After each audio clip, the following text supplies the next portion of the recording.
Otunba was a very peaceful and quiet town, with waters flowing through the breeze, women gisting under a big mango tree, children playing inside muddy water, and young ladies fetching firewoods. In the outcast of the village, there lived a mad woman named Amira.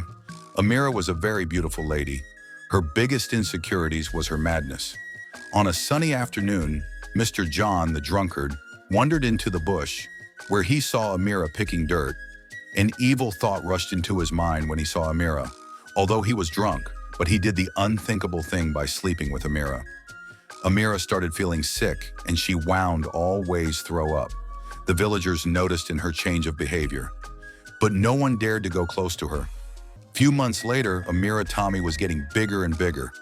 The villagers were shocked because they knew what that sign meant. They asked themselves, who could have impregnated Amira, the madwoman?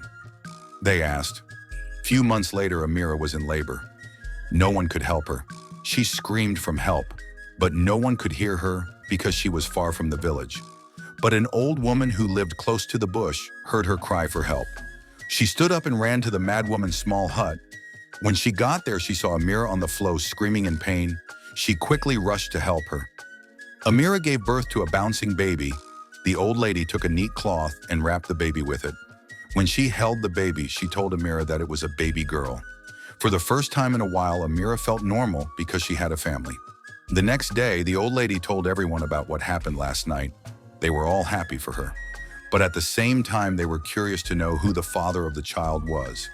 On a Saturday morning, Amira took her dirty bag where she kept every little and stinky things. Her usual routine was to carry her bag anytime she's going out. But Amira took her child with her.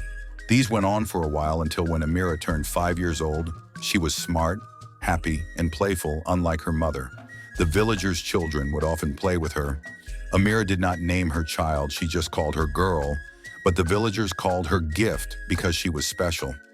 The next week was school resumption, so all her friends will no longer be around her as usual. She was sad and devastated. The next week came, and she saw her friends going to school. She wanted to follow them, but her mother drew her back. Later that afternoon, Gift sneaked out of their small hut trying to look for her friend's school. She searched and searched for a period of time until when she saw an old dusty village school where her friends attended, she was exited. She ran toward the school gate, but it was locked, so she had to stay by the window and watch.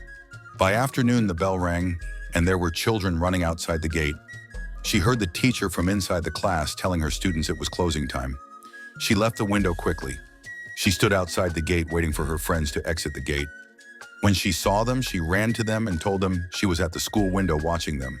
They were surprised to see Gift inside the school compound. Anytime Amira went out, Gift would always go to the school. This continued for a couple of weeks until... Watch out for part 2.